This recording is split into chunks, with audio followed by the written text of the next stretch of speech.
We are on. We are on. Somebody write in the chat. Let me know if you can hear me loud and clear.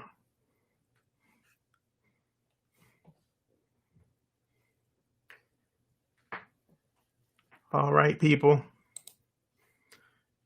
Let me know.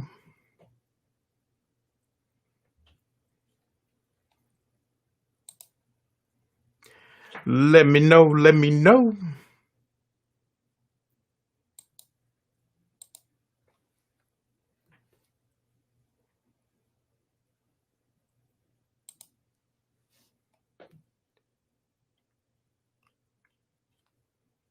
Am I loud and clear?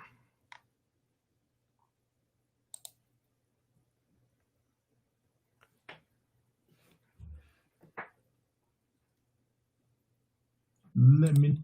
All right. All right. I got you.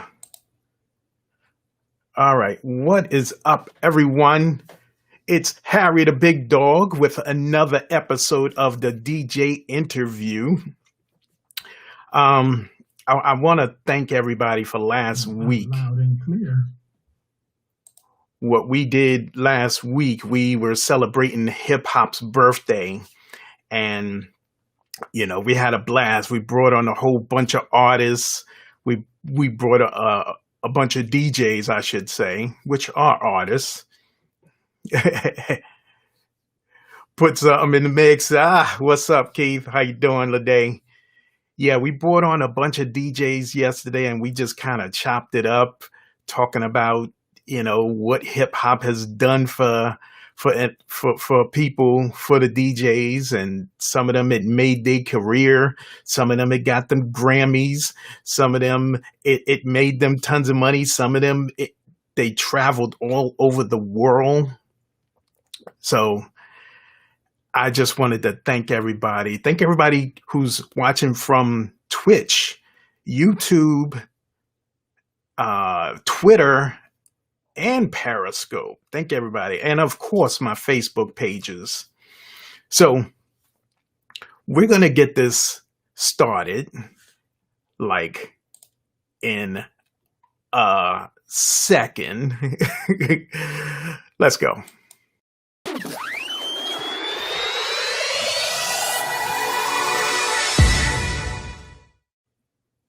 What's up again? This is Harry the Big Dog, and this is the DJ interview where we interview DJs from all around the world and give them the opportunity to tell their story. So first off, thank you everybody. We celebrated 35 episodes. That is a milestone for me. We are 35 in, heading to 100. Now I'm closer to 100 than 0. Or maybe not. Anyway, our next guest we got coming up, he is representing the New York area. And he's been doing big things. We're going to hear his story. DJ Johnny Wishbones, you ready? What is up, kid? I think you're on mute. Peace, brother. Am I still on mute? Can you hear me? 1, 2. What's up, Harry? What's up, kid? How you doing? Harry the OG.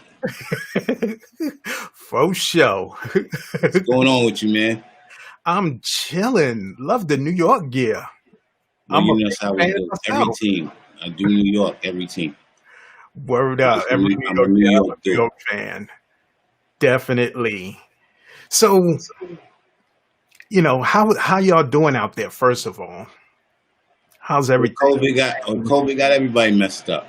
You gotta just play your position, keep your mask on, stay in the crib, make your moves how you make your moves. That's it. Yes, sir. Stay safe. That's it. Exactly. So, let's get this thing started. Why don't you tell everybody your government name if you want, your DJ name, and how you got started in this DJ game. Well, my government name is Todd Watson. I ain't scared of that. That's my name. Um, how I got my DJ name, DJ Johnny Wishbone, is me and my brother Glamour and Steve Azor, brother Herbie Azor, founder of Salt and Pepper Kid and Play and other stuff. That's my childhood friend, and we were playing around one day, and Dwayne called himself something, I called myself something, and they ended up calling me Wishbone. And we just got through, I think, watching the Beverly Hills Cop joint. I don't want to really say it all stemmed towards Beverly Hills Cop, but we kept it from there and then went with that. Roger And what was that. your last question? How did I start? How did you get started in the DJ game? How I got started was my mom's used to go to her friend house, Miss Claire, like 2 blocks away. And I used to go to her house with my mom sometimes. And then when we would go there, you called back then your mother's friend's auntie. So Aunt Claire had her son, and her son's name was Tyrone. So Tyrone was a DJ.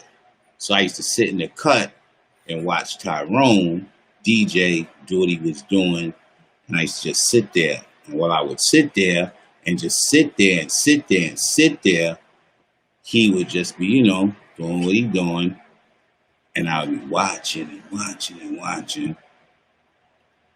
And I found it interesting. And then from there, I just said, let me just, see what it is. And it just dwindled up from there. Now, what year are we talking? You're going to tell your age right now. You don't care about that. We talked before, so I can't cuss because I would have said something different. Like, I really don't give a about that. Because I'm a certain age and I still know what I do, I would say that was before high school, after grade school. So we talking about 85, 86. Okay, cool. So you got your start watching somebody else. Now, Yeah. But play music, not just yeah, watching DJ, because he wasn't doing nothing crazy. He was just playing music. right. So between 85 and 89, hmm take us more like 1990. Take us on this journey of you started watching this guy DJ, Right. and then what happened? All right. So I'm watching DJ, watched him DJ.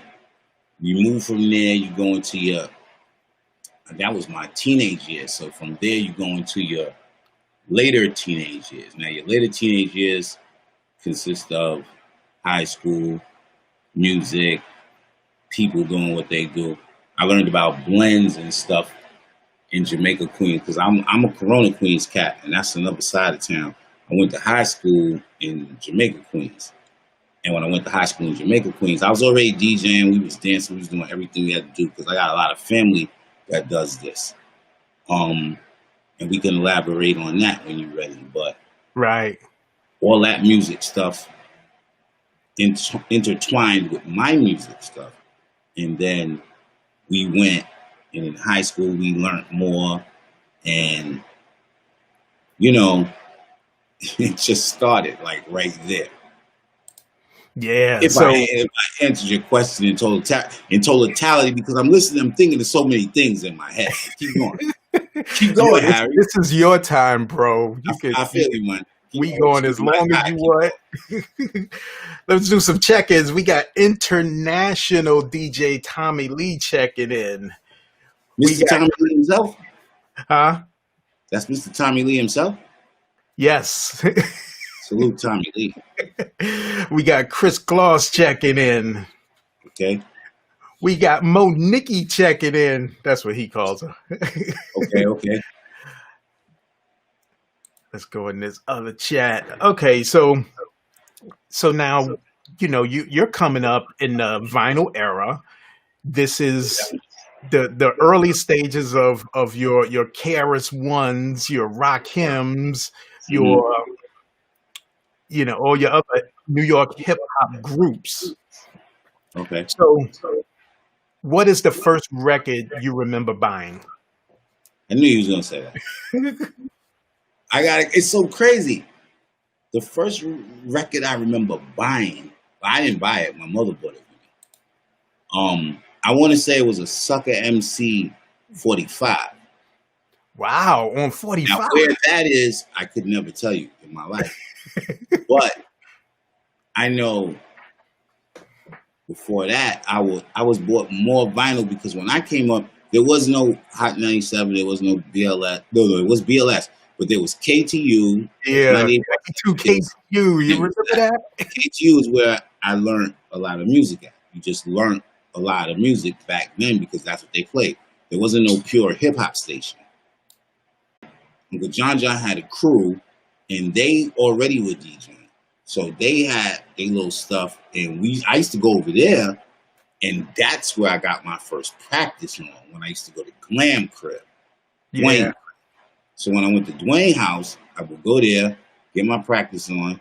We used to have my little brother there. His little brother, my little brother, Mikey Don used to be there. He was like 6 years old in Pampers. And right. to this day, he's one of the greatest reggae DJs. Crazy.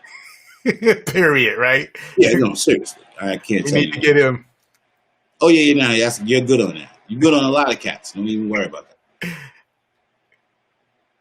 So, DJ Tommy Lee is saying WXLO 99.6, and then it became 98.7 Kiss. Oh, you Tommy, took I don't want to talk too much. I was there. Right there. I was Oh, absolutely there. Tommy, you took When us that stuff way started, back. I was there. Watching Yeah. it all go down, unfold. I was like, wow.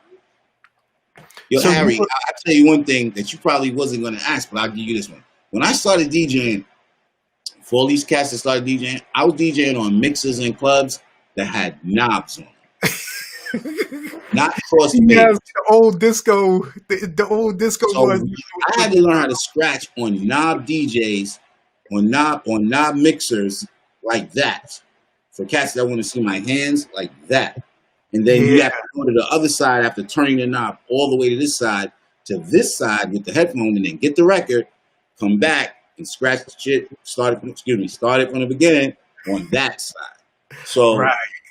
like literally you really can't tell me nothing about being in the club back then, DJing back then. I was right there. I was amongst it all. But Tommy Lee, you know what you talking about. Word up. Yeah, because I didn't know that 98.7 Kiss was that station before they switched over. That I didn't know. Yeah, no, they did that switch. But see, for a little guy like me, I probably didn't know that. Do Hmm. you know what I mean? I was still stuck on KTU or whatever my mother had going on over here. I'm looking in the room. My sister's in the room. Can I shout my sister, Harry, as if they randomly come in? Yes. Okay, thank you, sir. My sister, Adia Rondon's in the room. What's up, sis? What's up, sis? And I'm going to give you a little backstory on her. She used to dance for Kid and Play. She used to dance for Salt and Pepper. She's a veteran in this game. You can look Nice. her up in any freaking video you want to look at. She's on the back of the Too Hype album cover from Kid and Play. And that's my sister for life. We've been doing this for a very long time. Wow, nice. Now I'm gonna go find the album just to see. She's the girl with the swoop thing to the thing, and then the other thing goes that way. You know what I mean? That type of stuff. So Let's go, Harry. Let's get it popping. yo, that's crazy. So now you come in. You are like we're going into the '90s now. Okay. 90. Let's go the whole decade, 90 to 2000. What are you doing? Are you established yet? Well, I like to look at it like this. In the 90s, I got out of high school right before the 90s started, say it like that, right? Yeah. And right then, for me personally, things started changing. And when those things started changing, it was different clubs, more gigs. I was out on the road. My brother, God bless his dad, Glamour, like I was just telling you before, used to go to Howard. Yeah. And that's my best friend in the world. So by the time through messing with a lot of people we messed with, if it wasn't the Idol Makers crew, somebody said, what high school? Hillcrest High School. My man Glam went to Edison High School. Brother DJ Parlay is in the room. DJ Parlay DJs for Tracy Lee. He's one of the greatest DJs here. You're going to need to have him on here next. Roger that. We'll get him. R.I.P. Glamour all day. Thank you, Radia. Let me keep going with the story because y'all throw me off. So then Glam, through his relationships, our relationships, because when we came up, we was the young people. When we came up, we got in, we made friends, did whatever. Dwayne went to Howard, HU in the building, everybody from Howard University. When Dwayne went to Howard, as soon as he did his thing with his personality, because we all got the same personality, if you from my hood, he made it right in there. It was over. He was throwing parties his freshman year. And I DJ'd every party. Right. Whether it was on Bates Avenue, Howard Street. We ran up and down that whole DC strip. And when that was happening, you know, those words go back to New York. And then at that time in New York, there were mad clubs going on. I started doing this club called The Fantasy in Jamaica. Yeah. I had clubs in my hood, though, that we used to do. I had clubs called The Epony. Shout out to Boshera. Shout out to DJ Lee. Those are people that started me in those clubs. And when I used to be in those clubs in my hood, those clubs was what they call lit now. Those those was what it was on a Friday night, Saturday night. You wasn't nowhere else but in those spots. Epony, we had spots called the Green Island Club in Corona. We did those. That was just crazy. Mr. Rondon is saying Hillcrest in the building. Yeah, Hillcrest is always everywhere, purple. You know how we do. That's where I got a whole lot of my peoples from. I met the Lost Boys. I met my family to this day going to Hillcrest High School, going on Jamaica Avenue. I met Fife, Dog, R.I.P., going to Hillcrest, being on Jamaica Avenue. Yeah. I met Q-Tip. I met Mr. Walt, the great Mr. Walt from the Beat Miners. That's one of my great friends to this day. I've done Mr. Walt's show about 3-4 times. Any of his mixed master weekends, he hits me up. I do those. I did those a million times. See my family eating. They're going. I did those joints. So shout out to Mr. Walt. Mr. Walt, Jamaica Avenue. We used to go there and buy records. That's how I met Fife. There's a lot of people like that. I met from Jamaica, Queens. Jamaica, Queens is a legendary place. Queens in its whole is a legendary place. For real. You know what I mean? I didn't move there until later on. I moved, I was in Rosedale. Okay. On the other side in the late 90s. So I was over in St. Albans too. And me and my boys from Farmers, we used to go down to the record stores. There you go. All up and down Jamaica, Queens. Jamaica, Queens is a great spot, man. Oh. You know what's crazy? Let's just go off topic for just 1 second. Could you imagine in the riots and all this stuff with this pandemic caused, what would have happened in Jamaica, Queens if this was 89, 90, 91? Tell it. Horrible thing. That used to happen on a regular weekday. Yeah. Because could you imagine the pandemic? What would have happened on those blocks? Yeah. Horrible. Crazy. But yeah, back to it. Let's go. Springfield. Anybody from Springfield? What's going on? Yo, Tommy, I see you. Yeah. Let's go. You want to go through it, Tommy? You want to go through it? Hollis, Far Rock. What you want to go through? You want to keep breaking it down? Yo, Jamaica family people, they are going to be somewhere at every event. They think Brooklyn people be at every event. There's someone from Southside at every event, everywhere. Someone from Hollis usually at every event, everywhere. Right? Just so you know, Queens always be there. Southside. Right. 134 Guy Brew. That's how we do. Yep. Let's My, go, Harry. Let's go, baby. You got me here. my mother used to live in Rochdale. That was pretty wild back in the day. Okay. Okay. So, all right, go ahead. Let's get. So we good with the 90s? Did we take it all the way there? Did I skip something? No, we still in the 90s. All right, Who let's are go. you DJing with now? Are you DJing with anybody? The hood parties I was DJing with, like, hood people. I always could go get love at any of the Jamaica parties when I go out there. But as far as DJing with nobody, I wouldn't say I started DJing with nobody. As far as DJing for somebody or with somebody, Right. No, I'm asking you. yeah, With yeah. as far as DJs, I always mess with my young boy DJ Gully. DJ Gully started coming up. I can't remember the year, but he started coming up maybe like 10 years ago, something like that.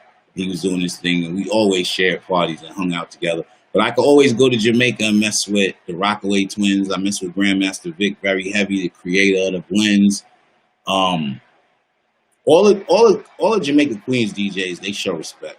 I mess with all of them. As far as the other spots, I mess with Ted Smooth. I mess with Mel Star, Kid Capri's, Good Peoples. Who else can I name? Uncle Red Alert. You salute him every time you see him. See Chuck Chill Out is always love. DJ Will, one of the New York DJs right now. That's my man. Self, salute him.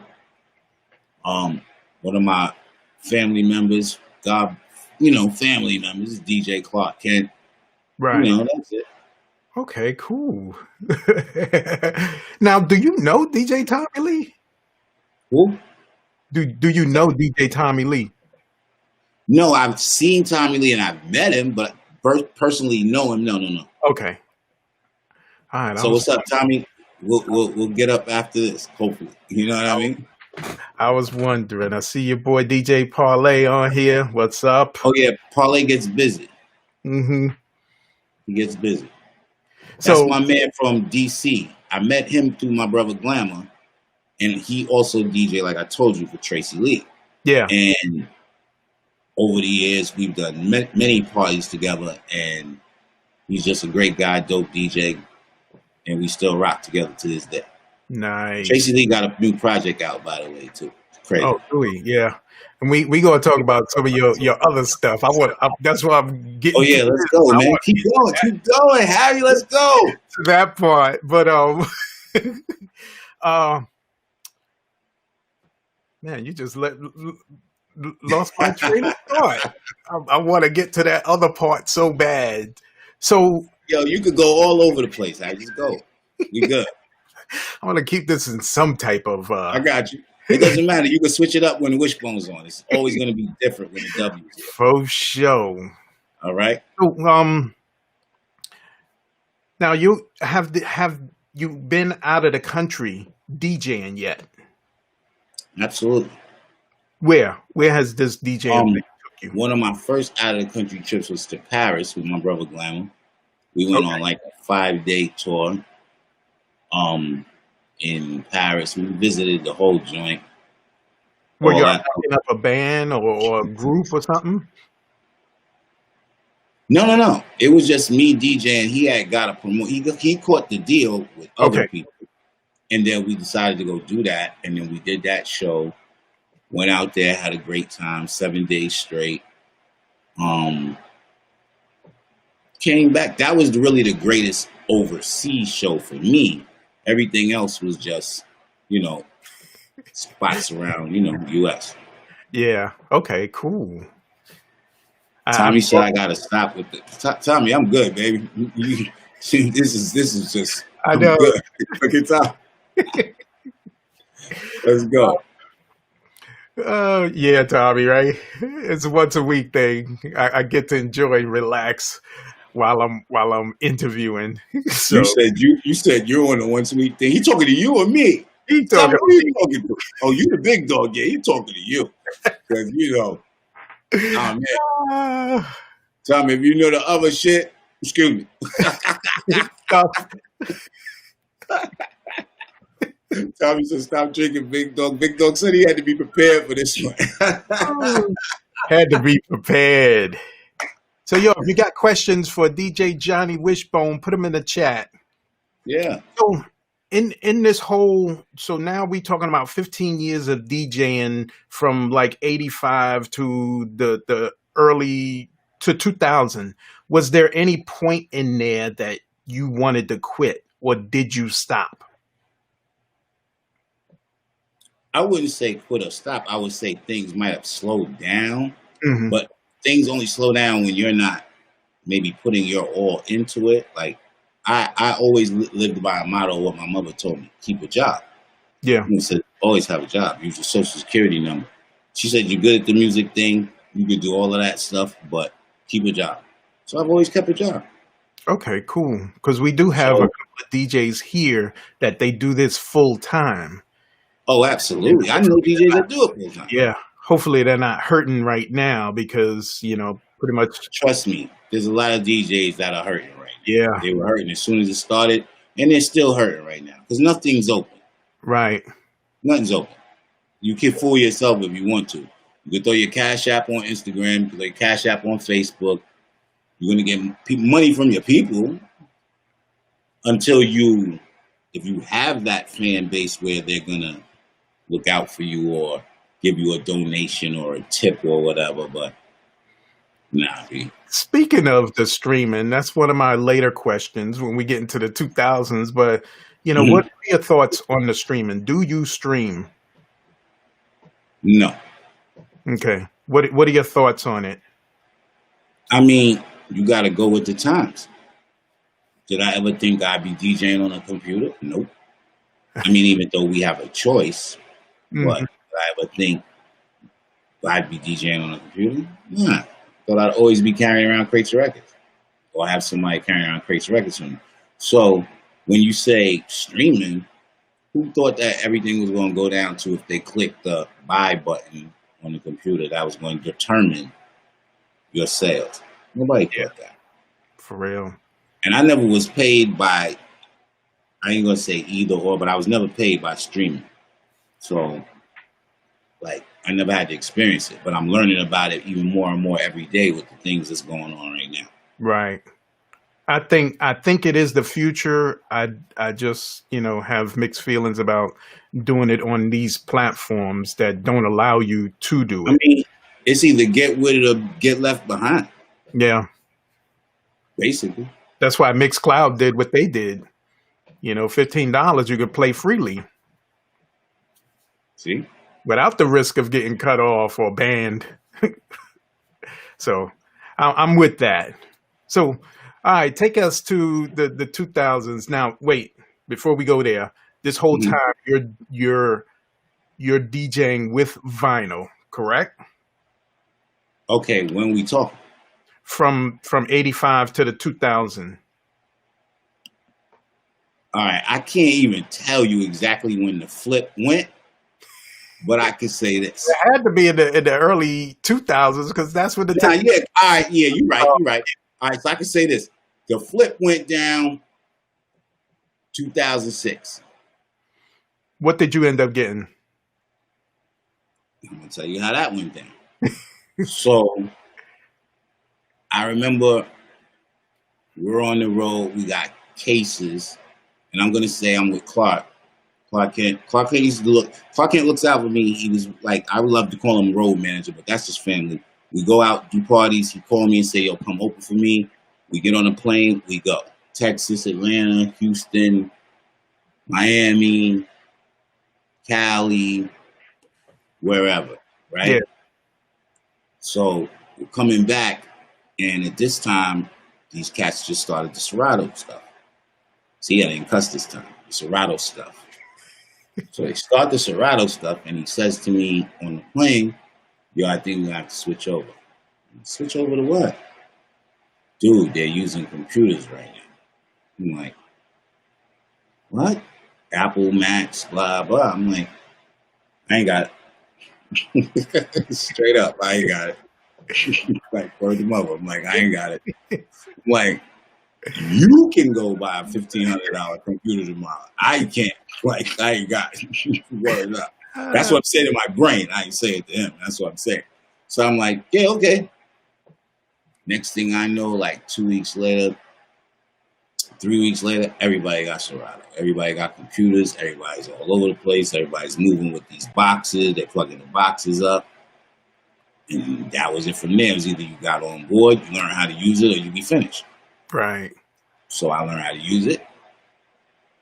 First party was crazy because I went to the first party with just the stuff, didn't know how to use nothing. Just went out there trying to freelance it, calling my man on the job. Yeah. It worked out though. We got it together, and I got it, but I didn't know how to hook it up. I still didn't know how to hook it up even after we got it together. Right. We just got on the phone, boom, boom, Cats hooked it up for me. But it was good. It was cool. But that's how the first time it was with that. Nice. And you're talking about 2006. So it's been computer. It's been that ever since. How long did it take you to actually be comfortable with the Serato and not feel you have to bring records? We have some time, some big gaps. Some people say like 2 weeks. Some people say 5 years. So what's your time frame? Instant. Really? And you were that comfortable? Soon as I got those dogs, see, first of all, what a lot of cats don't realize is in between, before the Serato came, cats were playing CDJs. They was going in the clubs with the CDs, was putting those in those CD mixers, and they was playing those. That's the first thing that stopped vinyl, the CDs. Right? Yeah. So cats was going in the clubs with books, big old stupid books, CDs, and they was in there with all their CDs, the reggae one, the this one, the that one. They was plugging them up, putting them in. There's cats that still use them. I only salute the video CD cats. I mean, come on. Anyway, just throwing those joints in there.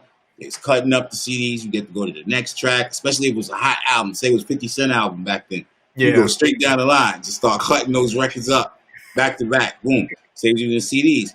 And when the CDs got popped, that's when they had to get the Serato. Cats got the Serato. Now you had to get all your music and put your music in the computer. However you loaded it. You might have loaded it straight to Serato. You might have loaded it through iTunes, but you had to put it right in there. So that's how cats were able to go there, then, put their joint to their Serato, keep moving from there. Right. I did it personally at my job. I sat there every day. I used records, but I used every CD that I could grab from everybody and anybody. So, of course, you wanted clear records that you were putting in, digitalizing them. So I got every CD I could grab, put those in. Then before I knew it, my library was like that. Yeah. Then I got my Mac. I had my IT guy at my job come in.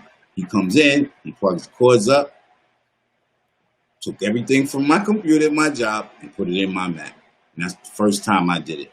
Then, of course, you learn the tricks. You go get a hard drive. You back up your joint. Back up your joint. When your first Mac goes down, you go get another one. And that's it.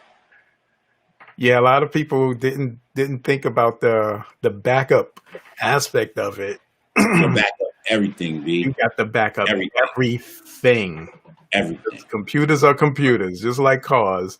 This could be over tomorrow. Right. It could be working perfectly for 10 years, and then one day, nothing. So yes, right. Backup. Good point on that. We got Tamara Lewis checking in. That's Philly. That's my cousin. Hey, cuz. Philly on his checking. So now we talking, your Serato age now. Your 2006 to, let's take it to mid 2015. Okay. Where are you? What are you doing? Parties when they call, working on music, laying low. What do you mean working on music? You started producing? I've always produced, I've always written, I've always rapped. I put out videos by myself back in the days, but let's not go there. I done all of that stuff, but I started working on music as far as reaching in the realms of messing with artists, getting them on different radio platforms that I might have been cool with. Like I'm a regular DJ on a Philly radio station called Glockaware Radio. Yes, I said Glockaware as in gun, but we're all into put the guns down, teach the kids the right way. So that's what Right. that's about. And that's an establishment that's been on for like 20 years there in North Philly. It's one of my other homes. And I'm a regular DJ on that station. So that's where that aspect of it comes from. But more or less in that time, I was doing more internet radio, just doing mixes, playing parties when they called, and then doing music on the side. Nice. So we now we coming up to where I want to be. So talk about it. So you send me some stuff earlier, Yeah, and I was kind of blown away. really.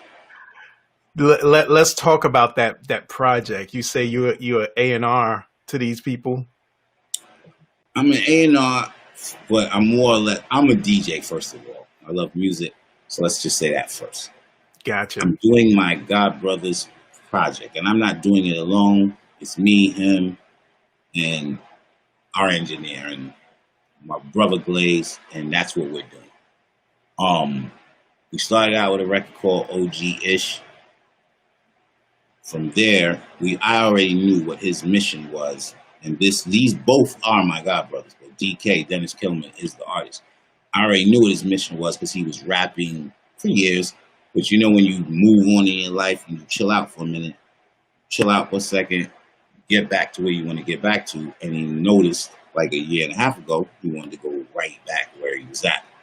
I hadn't spoken to him in like 2 years when we got on the phone. Right. So when we got on the phone on some family-ish. Then we got on the phone on some music-ish. We went in the studio the week later, like nothing ever happened. So from there, the OG-ish video came out. People gravitated to it. We went and did another video, him by himself. And then we started this song, mixtape in full effect. We're pushing 50. We're too old to rap, but he can really rap. Like when it boils down to it, like he can really rap. I know. Like he can beat your favorite rapper. And Um, I'm just not saying that because he's my God brother. Like he can rap. So with that being said, and I'm going to say it a million times over before it's all said and done, they're going to hear it. We're just going to put it out and we're going to go with it. So what's happening right now is we got this new single called Slick. We renamed it after the song Dwick by Nice and Smooth. yeah. And it's, once again, DK, Blaze on it, who was on OG-ish. And this time we got the legendary Juice Crew member, Master Ace, Yep. on it as well. So that's how we leading off the mixtape called Too Old to Rap. I sent the brother here, Harry, 2 videos and the new single. And he called me right away and said, yo, what's going on? So I said, this is what's going on, bro. Shooting a video this weekend, Coney Island, for the Slick joint. And that's it, man. We're doing that. You'll get more records. We got a couple joints coming up with a couple more other artists. But this mixtape is the beginning. Album will drop at the beginning of the year. And we're going to show people that the OG movement is still in effect. You can still rap over 40 years old if you can really For rap. real. I was like, You know, I was sitting there like, and you're right. Right after I seen both of those videos, I called you. I was like, yo, what is going on so with did you you? listen to the Slick record? Yeah. Did you listen to the song? So you see what we done? OG-ish. Yeah, it was hard. Uh, So, we got more. I'm gonna have to play it for the group internally, not on the Yeah, you outside. got to do that. But Oh, wow. See, my sister just popped in the building. That's my baby. Shout out TT. She's in the building. Miss Lee, Word up. So, yeah, that's where we going, man. You should come out on Saturday, big dog. Come make your cameo with your afro and, I know, right? Yeah, y'all live Wow. too far. I'm in Virginia. You're a Virginia. Yo, Y'all it's too crazy far. because I Long never Island actually too it's far crazy. for me. Yeah, you can't come over it. Uh, You finished over there. COVID. that is not the thing. So, back to Yo, the go. DJing thing. Tell me a horror story that happened. I know all of us got one.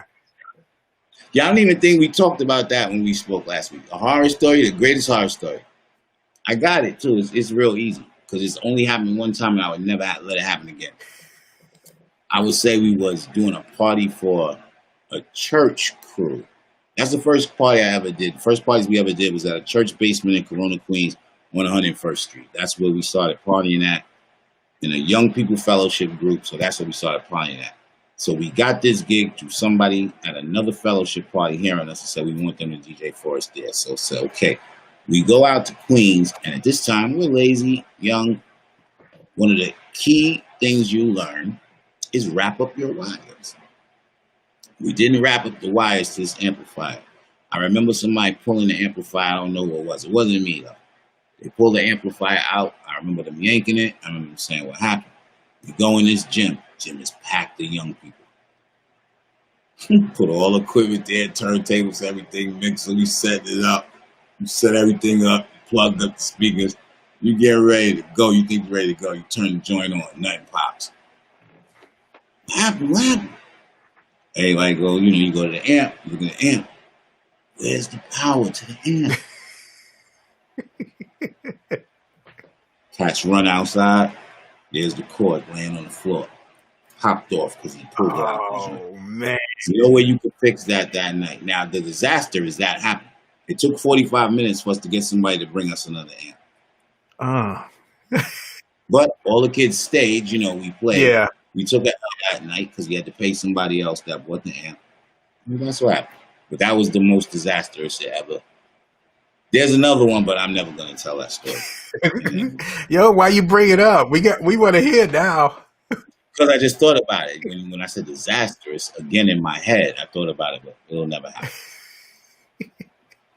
I have to do that on my own next show later on. For real. So, okay, that was your horror story. Let us know the best party you ever did. In your mind. There's a lot. In your mind. There's a lot of good ones, but I could say from a satisfaction standpoint, where you never knew it was going to be that good. A Corona Queens party, Club Ebony. I think it was a birthday party. Flyers, did all that, sold out. There's a disaster to this party too. I'm not gonna tell you about it. Mad red. The whole thing was packed to the rafters. All the Moet was sold. I remember standing on this stage talking to Sister Grace. She was the weed lady in the hood. She's our sister to this day. And she was promoting the party all week. Anybody who came to her store, you coming to Wishbone party? All week. And then I said, look at this joint. We could look out into the sea of people. She was like, man, I tell you, I do it. And I mean, a lot of money. And it's like a lounge joint. It's not a big old wide club, like a lounge from the front to the back. From the front to the back, this joint's packed. So I want to say I was going like $3,500 in my pocket that night. G-Rap was there. There was a lot of people there. I don't even want to start naming. Bismarcky came and DJ, and I'm going to leave it at that. Then disaster struck, but no robberies, nobody got hurt, none of that shit. Good. Just disaster struck. But it was my greatest, for me, in Queens and my neighborhood, one of those greatest parties. Wow. I could give you more, but whatever. So now what are you looking to do going forward? Now, because of this virus, a lot of gigs that you actually go to, and that's why I brought up the streaming earlier, is because I think that is still going to be viable even when, the planet opens back up.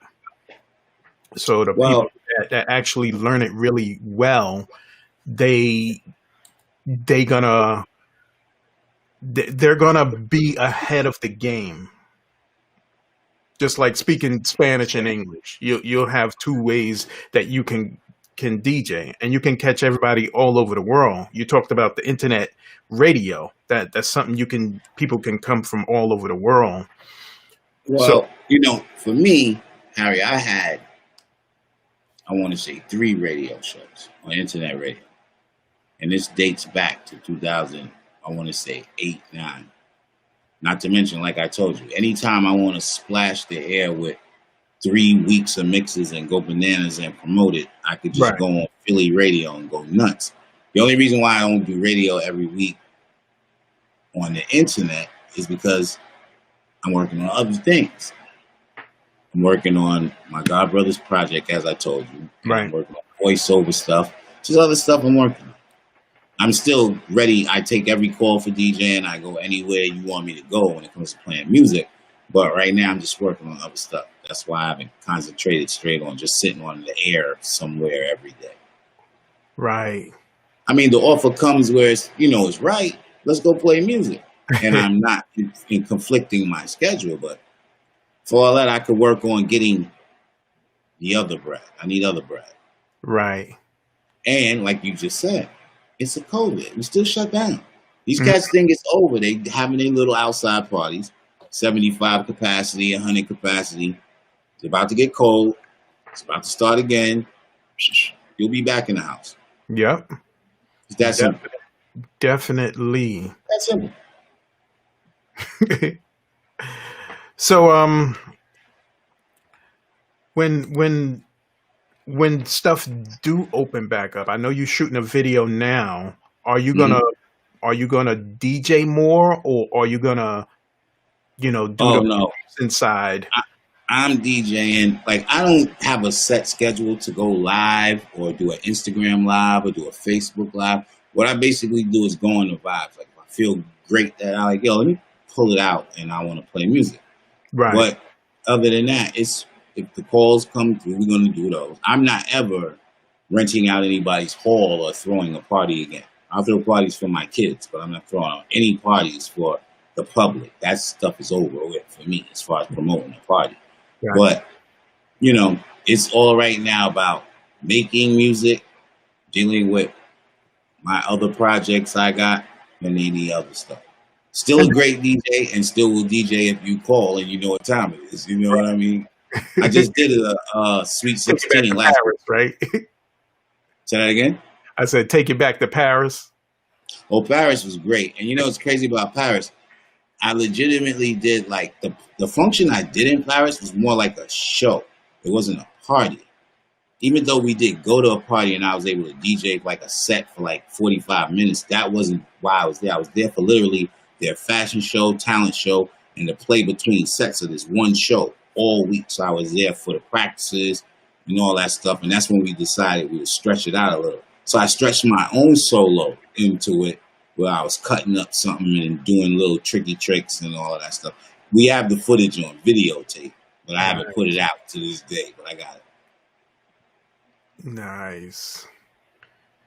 So what I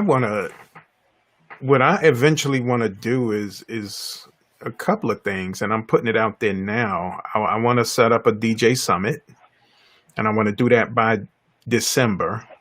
I'm working all the details out now in my head, and I have to get it on paper. But you know, I have a community now of DJs, and this thing could really go large.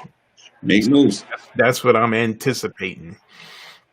I'm hoping you come back Oh, with definitely. with the rest of the crew in maybe a couple of weeks, and we Let's can do it. talk more and expand with the other guys on this project. Okay. I think this community should hear that, because it's a natural progression to go from DJing to producing. Hmm. Because you do that already, blending, and you're making your own beats anyway, so it's a natural progression. And we've had interviewed quite a few people that went that route. They DJ'd They produced, and now they're DJing and producing. Yeah. I mean, if you look at the history, you'll see everybody usually, even when you find out they were an MC, you'll be like, well, they'll tell you they were a DJ before they started MCing. And then Yeah. a lot of DJs, they'll tell you, before I started just straight DJing, I used to rap, or I used to dance, or I used to do this. You know, it's Yeah. crazy. Glaze, one of the partners of us on the project, my god, brother, he used to dance before he used to rap. Uh-huh. So you know, everybody in the hip hop game, graffiti, rapping, DJing, all of that, it all goes together. Break dancing, it all goes together. You'll It's all- find damn near every rapper back then. I don't want to cut off a age limit, but they could all do graffiti. Damn Yeah. near half the hip hop artists that you really mess with, if you got their autograph, it's probably in a graffiti style back in then. I'm telling you the truth. For real. A lot of people don't know Redman DJs. There you go. and he's one of the dopest MCs that I know. Go. So we got to get him on here too. Yeah, you gotta get it. And like I told you, I got some DJs for you. I'll get you the info, and you do what you gotta do from there, bro. Roger that.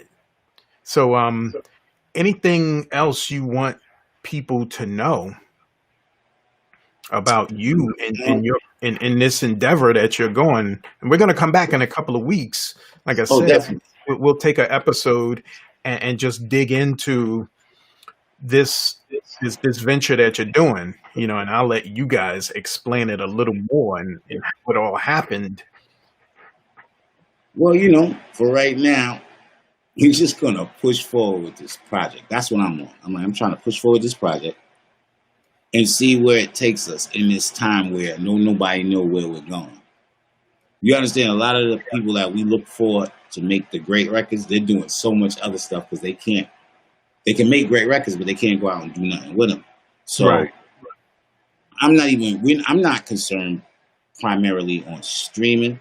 I'm primarily concerned on getting the word out. Like if you got great songs and great music, somebody that wants to hear it's going to tell the next person. They're going to tell the next person. They're going to tell the next person. So let's just see what happens in that way. We did over a premiere classic record from 1980, 94, 95, whatever year it was. Premier has it already on his top 30 on his Sirius XM playlist. We didn't put out a video yet.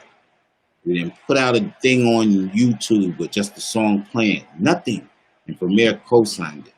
And this is with us hollering at him and all that good stuff that you're supposed to do. But that's already happened. So I'm on some. I'm going to see what's going on with my thing I'm working on here with my god brother. We're going to DJ everywhere. I got a party coming up next month. Another party coming up next month. Social distance, outside type stuff. But like we were saying, all that could end again any minute. So, you know, I'm all about the projects right now. I got some other things in the works. I'm looking into voiceover and stuff. Because they say I got a great voice. You know, stuff like that, baby. That's what we do. One of them deep voices you could go up and down a Yeah, little. we can do it all, man. Let's go. Let's go.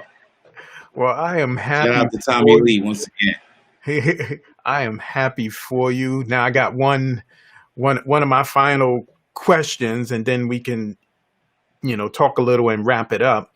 But Okay. my question is, what do you tell a DJ that's just getting into the business, don't know anybody, don't have any connections, and they want to know how to break in? What do you tell that DJ?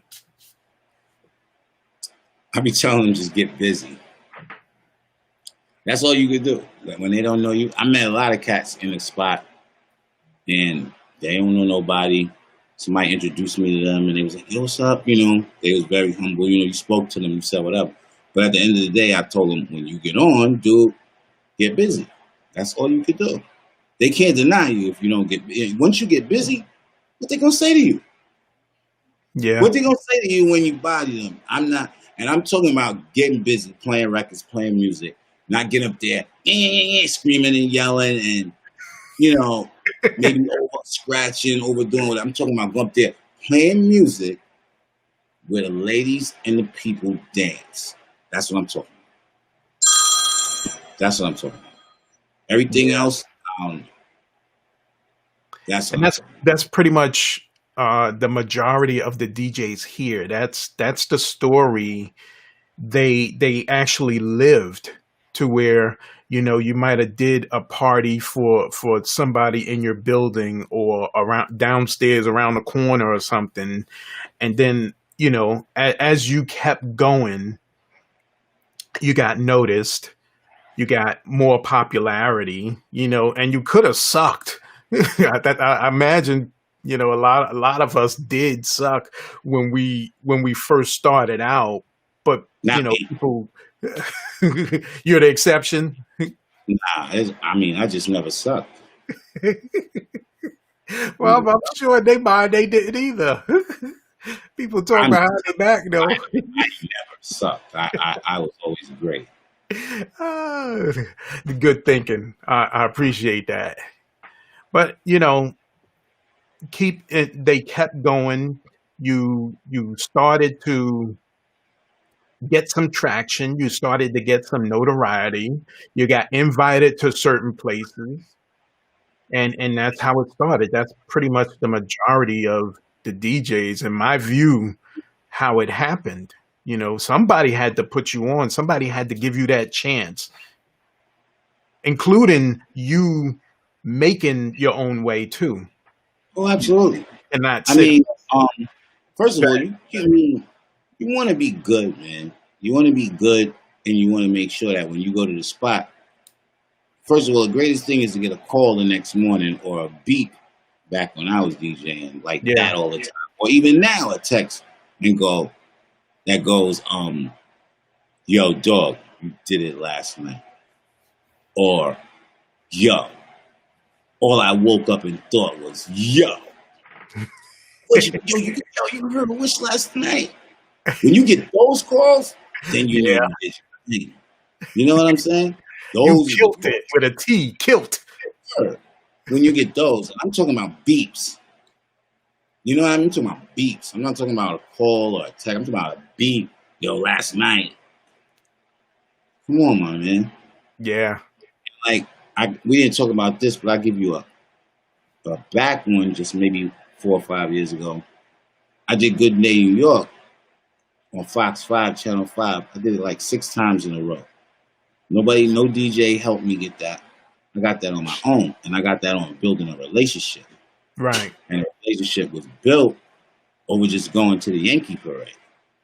Like I watched my man at this time, who was my man, who's a weirdo now, Greg Kelly, and Rosanna, the lady still on right now. Saw them every day on the air. They crack me up in the morning. You watch them every morning. So that morning, I was going to Manhattan. I ended up going to the Yankee parade. Go to the Yankee parade, go to the front of the joint, and see Greg and them there. Hold on, I'm messing up the story. Rewind back. Let's just go back 1 month, 2 months. They're having this DJ thing on Fox 5 on Fridays on the show. Okay. See the thing, they say, hit up the producer, bang, bang. Hit the producer up, hit him with the bio. I did Rap City twice. We never talked about that, but whatever. Hit him with that. They hit me back, said, when can you do this? Gave him the date, hit me off with the date to do that. Did it the first time. That's on YouTube. Did it. Great show, great experience. Whole crew was cool. Bang, did that. Now comes the Yankee Championship, Yankee Parade. Go to the city, see Greg and Rosanna. He sees me. We dap it up. He says, yo, you got to be on the show again. Has me on the show again 2 weeks later. Do that show. Let's go 4 or 5 weeks later. Maybe a month or two. I'm in Manhattan again, Lower Manhattan. See him again. Oh, I'm going to have you back.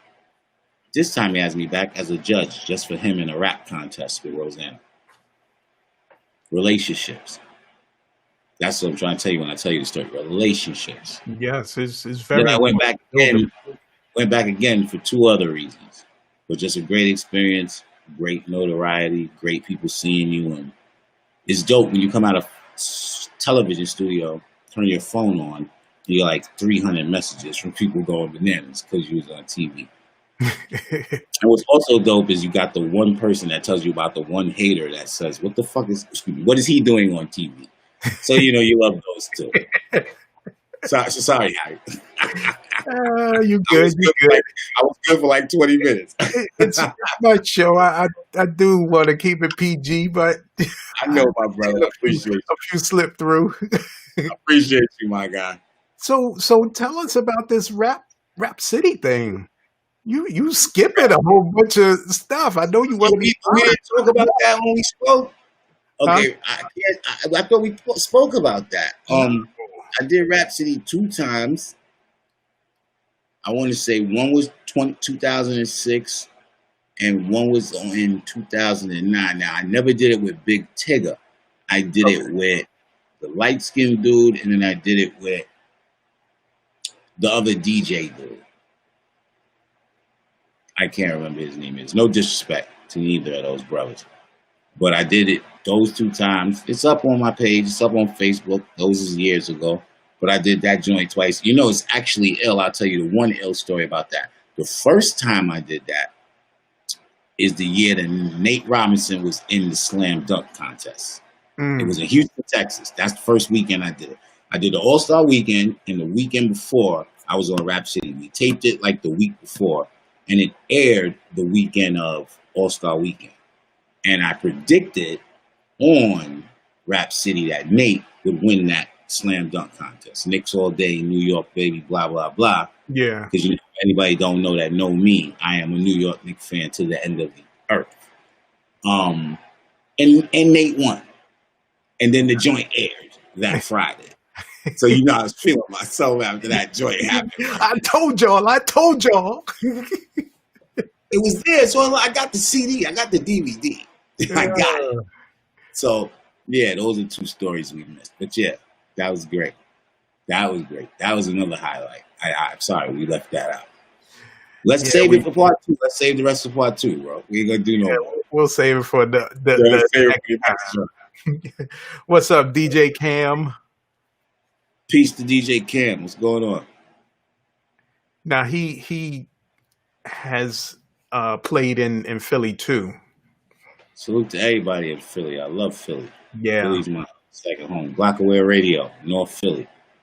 Roger that. So I think we are good right now because we good, brother. I'm getting hungry, and we're gonna have a part 2. Definitely, we'll have a part 2. Most definitely. Yeah, in a couple of weeks, talk to your people. Yes. And one last question: Who else do you think should be on this DJ interview telling their story? Because every DJ has a story. Yeah, every DJ has a story. I mean, just like 2 or 3 people. You say give you a name? Yeah, a couple of DJs like that I can name for you. They got a story. That need to be on this show and tell their story. What's up, E Nash? So that people can really hear about them. Yeah. I would say my young boy DJ Gully. He's a union DJ right as of right now, but people need to hear his story because it didn't come easy for him. He's never had a job in his life. He's always been a DJ, and the boy is probably, I can't tell you exact age, probably like 32, 33. So I salute him all day. And one more I will give you that really probably should tell a story.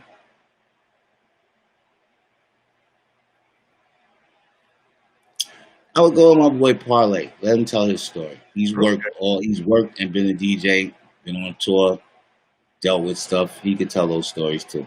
I seen. We'll tell another story. We'll write this down. We didn't talk about it. I used to DJ for Cool G Rap too. My man from Corona, Queens. We'll talk about that also.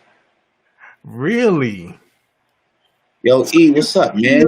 You knew Dusty. Yeah, Dusty? Dream? When you said Dusty, who you talking about, Dusty? Ashy Legs? Who? What was his real name? Oh man, I forgot. He was on. He's on a couple of Coogee Rap albums. Rapping? Huh? Rapping? No. he's just there. And I forget his other name. But you call him Dusty. Yeah. You got to be talking about Preem. You have to be. But we'll find out and figure it Yeah, out. we'll find out. I'll do my own research. Absolutely. Absolutely. Oh. So Eric Nash is saying nice and smooth. You talking about they need to be on here? I don't think they I mean, need. yeah, I was looking at that. I'm like, I'm not getting what E's saying. Yeah. E, what you saying?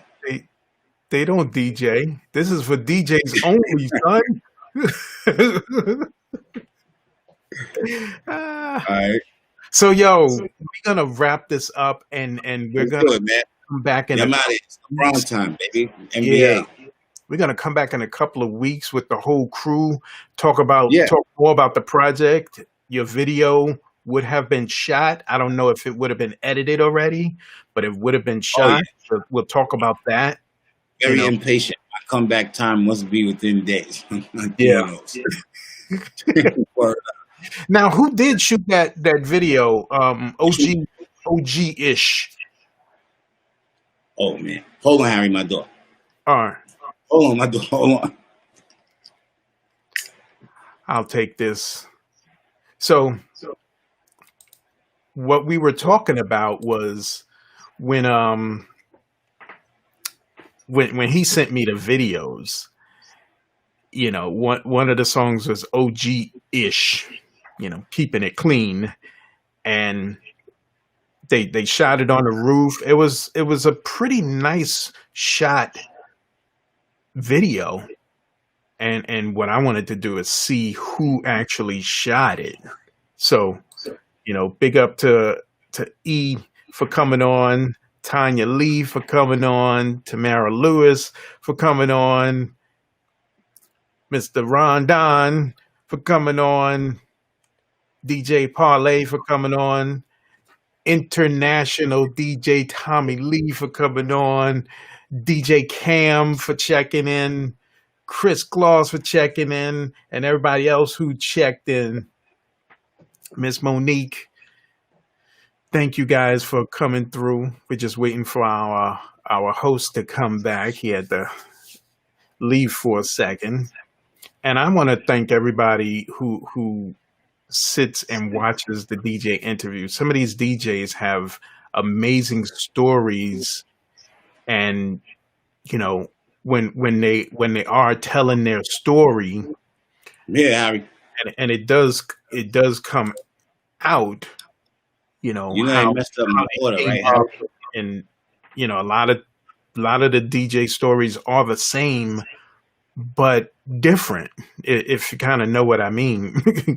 You know, the same thing. You started maybe watching somebody, but your journey was different, and that's what I like. So yeah, man, I am glad to have you here, bro. Any last words? Any last shout outs? Man, thank you for having me. First of all, appreciate the love. Shout out to everybody that stepped in and repped for us and supported us on this interview. We will have a part 2. Look out for the stuff we got coming. Harry's gonna post it. I'm gonna post it. If you're not following me, follow me right now. Don't follow me on this Facebook thing, because my Facebook is strictly for people with business and stuff like that. If you want to follow me on some music stuff, your best bet is to follow me on Instagram at DJ Johnny Wishbone, or on Twitter at DJ Wishbone. And with that being said, salute y'all and salute the DJ. Roger that. Ooh. So we will talk to you soon, bro. Hold on a second. Let me close it out. And Make sure you save it, brother. Roger that. So thanks everyone again. This is Harry the Big Dog with another DJ interview. We heard from DJ Johnny Wishbone, and we'll have a part 2 in a couple of weeks. We have some upcoming DJs and events coming up soon, and I'll let you guys know what's going on in the group and on my DJ interview page. Follow us on on Instagram. I'm gonna start posting a lot more. Instagram isn't interview friendly. That's why I don't shout them out like that. They're not interview friendly, but I do have a way now to post some interviews or do some interviews through Instagram. So we'll start to get into there, and we'll talk more about this DJ Summit. We'll talk more about a couple of things I have in the works with other members. So you guys take it easy.